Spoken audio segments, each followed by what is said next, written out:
안녕하세요. 오늘 저희와 함께 살펴볼 자료는요. 렉스 프리드먼 팟캐스트에 나왔던 예 카니에 웨스트 인터뷰 녹취록, 그리고 그의 페르소나를 분석한 학술 자료입니다. 네, 안녕하세요. 이 자료들을 통해서 예라는 인물 참 복잡하죠. 이 사람의 세계관, 특히 그 엔지니어링에 대한 강한 믿음 같은 것들, 또 논란들, 그리고 그 이미지가 어떻게 만들어졌는지 좀 깊게 들여다보려고 합니다. 네, 맞아요. 뭐랄까 그의 생각의 지도 같은 걸 그려보는 시간이 될 것 같은데요. 그렇죠. 얘는 세상을 보는 자기만의 렌즈가 확실히 있는 것 같아요. 그게 바로 엔지니어링이라는 거고요. 그의 행동들이 가끔은 어디로 튈지 모르지만 그 밑바탕에 깔린 생각의 흐름을 이 자료들로 한번 따라가 볼 수 있지 않을까 싶습니다. 네, 흥미로운 작업이 될 겁니다. 그래서 핵심 질문은 이거 아닐까요?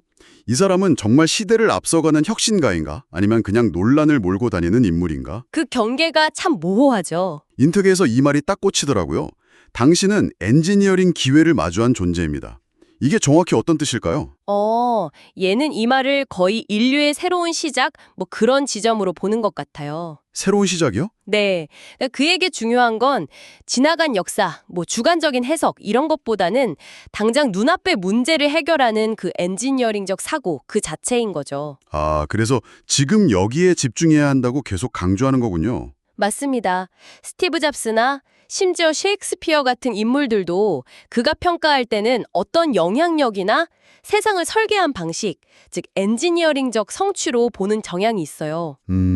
그런 엔지니어링 관점이 사회 문제로 딱 넘어가니까 이게 정말 큰 파장을 일으키는 것 같아요. 그렇죠. 바로 그 지점이죠. 예를 들어서 가족계획연맹이랑 낙태 문제를 홀로코스트에 비유한 거요. 우리 홀로코스트 박물관 가족계획연맹을 방문합시다. 이 발언은 정말 엄청난 논란이었잖아요. 네, 맞아요. 인터뷰 맥락을 보면 그는 어떤 문제의 심각성을 드러내려고 극단적인 비유를 쓴 걸로 보여요. 하지만 그 방식이 워낙 직설적이고 또 도발적이죠. 그렇죠.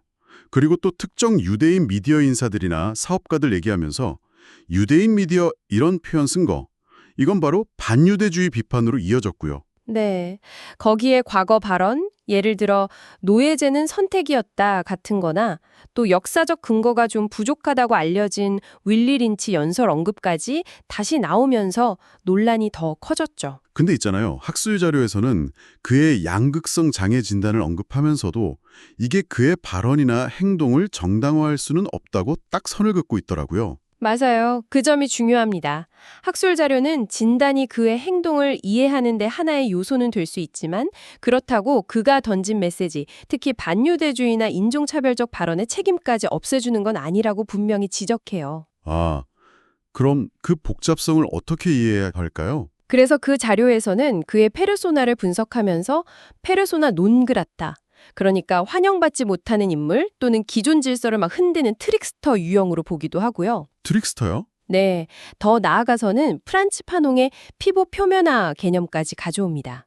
이건 백인 중심 사회의 시선 아래에 놓인 흑인 주체가 겪는 어떤 심리적 압박, 정체성 갈등, 이런 복잡한 걸 설명하려는 시도죠.